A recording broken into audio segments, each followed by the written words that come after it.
Hi, ഇന്ന് നമ്മൾ ഉണ്ടാക്കുന്നത് ഒരു പലഹാരമാണ് മുട്ടപ്പൊരി.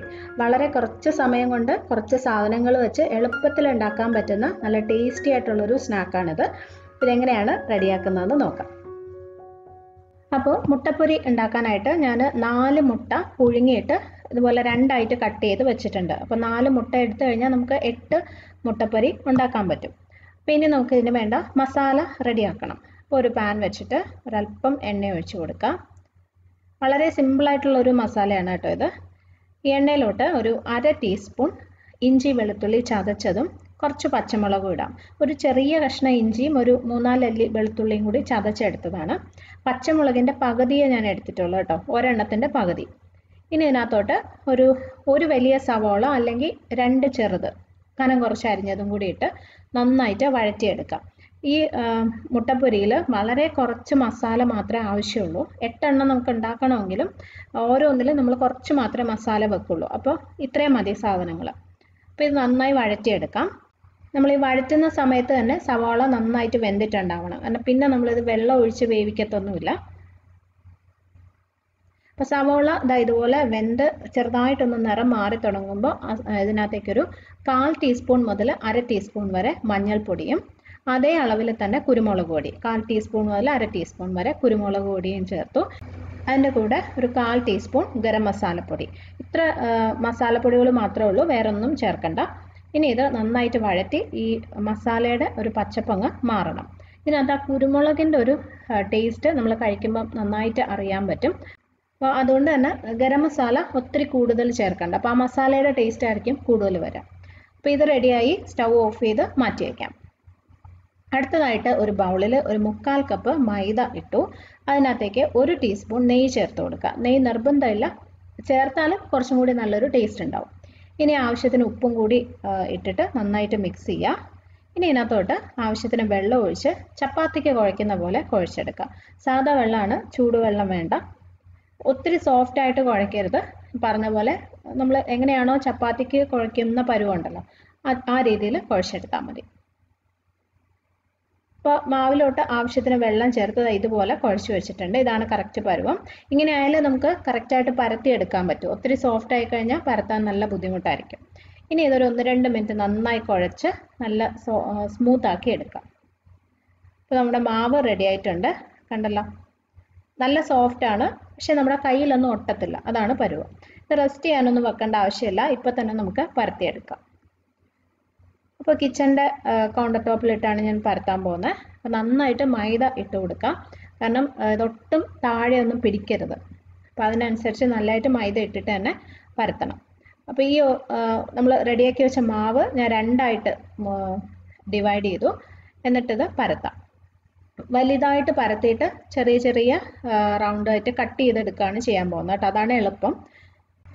അപ്പോൾ ഇത് നമ്മൾ ഈ ചപ്പാത്തിക്ക് പരത്തുന്നതിനേക്കാളും ഒരല്പം കൂടി കനം കുറവായിരിക്കണം. എന്നാൽ ഒത്തിരി തിന്നായി പോകരുത്. ഒത്തിരി തിന്നായാൽ നമ്മൾ അകത്ത് ഫില്ലിംഗ് ഒക്കെ വെച്ച് എല്ലാം റെഡിയാക്കി വരുമ്പോൾ പൊട്ടിപ്പോകാനുള്ള ചാൻസ് ഉണ്ട്. അപ്പോൾ ഒരുപാട് അങ്ങ് തിന്നാക്കണ്ട.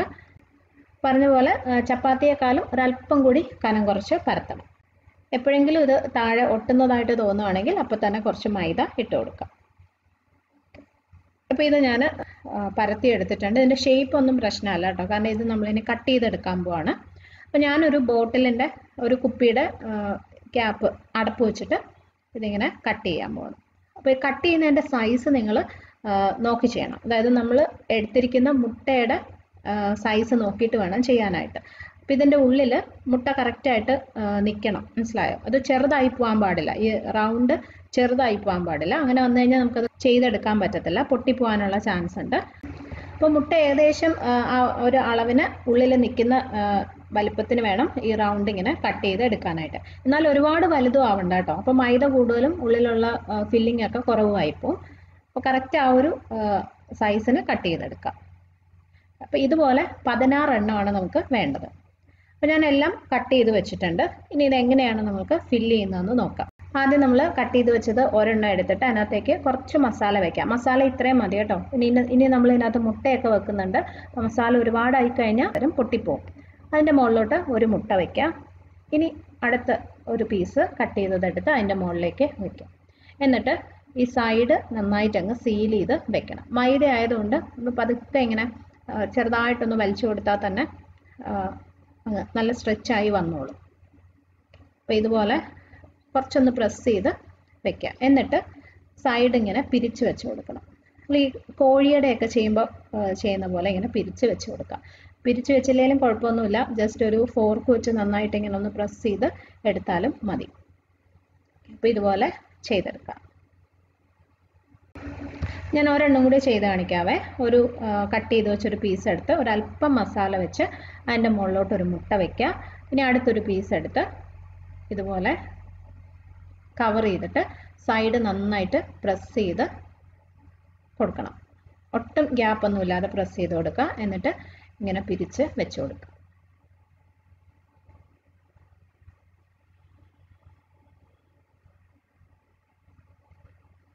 ഇതുപോലെ എല്ലാം ചെയ്തെടുത്തു. ഇനി നമുക്കിത് ഫ്രൈ ചെയ്യാം. അപ്പോൾ ഒരു പാനിൽ കുറച്ച് എണ്ണ ഒഴിച്ചിട്ടുണ്ട്. സൺഫ്ലവർ ഓയിലാണ് ഫ്രൈ ചെയ്യാൻ എടുത്തിരിക്കുന്നത്. അതിനകത്തോട്ട് നമുക്കിത് ഇട്ട് കൊടുക്കാം. ഇത് വേണമെങ്കിൽ നിങ്ങൾക്ക് കുറച്ചും കൂടി എണ്ണയിൽ ഇങ്ങനെ മുങ്ങിക്കിടക്കുന്ന രീതിയിലും ഫ്രൈ ചെയ്യാം കേട്ടോ. ഞാൻ എണ്ണ കുറച്ചാണ് ഉപയോഗിച്ചിരിക്കുന്നത്. കാരണം ഇത് തന്നെ നമ്മൾ ഈ 8 എണ്ണം ഫ്രൈ ചെയ്തെടുത്ത് കഴിയുമ്പോൾ കുറച്ച് എണ്ണ വേസ്റ്റ് ആവും. അപ്പോൾ ഇനി നമുക്കിത് ഫ്രൈ ചെയ്തെടുക്കാം. ഒരു സൈഡ് ഒന്ന് ബ്രൗൺ ആകുമ്പോൾ തിരിച്ചിട്ട് കൊടുക്കണം. ഒരുപാട് വേവാനൊന്നുമില്ല, പുറമേ ഉള്ള കോട്ടിങ് മാത്രം വെന്താൽ മതി. ഉള്ളിലൊക്കെ എല്ലാം വെന്ത മസാലയാണല്ലോ.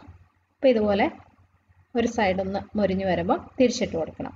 ഈ തിരിച്ചിട്ട് കഴിയുമ്പം മുട്ട ഇങ്ങനെ ബോൾ പോലെ നിൽക്കുന്നത് കൊണ്ട് എല്ലാ സ്ഥലത്തും ഒരുപോലെ ചിലപ്പം ബ്രൗൺ കളർ വരത്തില്ല. അത് നമ്മൾ എണ്ണ കുറച്ച് ഉപയോഗിച്ചിരിക്കുന്നതുകൊണ്ടാണ്. അതാണ് ഞാൻ ആദ്യം പറഞ്ഞത്. കുറച്ചും കൂടി ഇത് മുങ്ങിക്കിടക്കുന്ന രീതിയിൽ എണ്ണയുണ്ടെങ്കിൽ എല്ലാ സ്ഥലത്തും നല്ല ബ്രൗൺ കളറിൽ വരും. പക്ഷെ അത് വലിയ പ്രശ്നമുള്ള കാര്യമല്ല. നമ്മളിത് ഫ്രൈ ചെയ്ത് എടുത്തു കഴിയുമ്പോൾ മാവൊക്കെ നന്നായിട്ട് വെന്തിട്ടുണ്ടാവും. രണ്ട് സൈഡും നല്ല ക്രിസ്പി ആയിട്ടും ഉണ്ടാവും. ടേസ്റ്റിലൊന്നും ഒരു കുറവും വരത്തില്ല.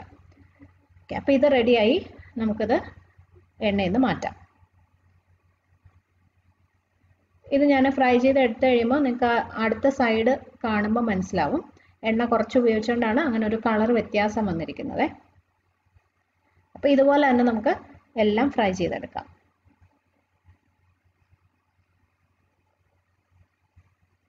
അപ്പോൾ ഇതാണ് നമ്മുടെ മുട്ടപ്പൊരി.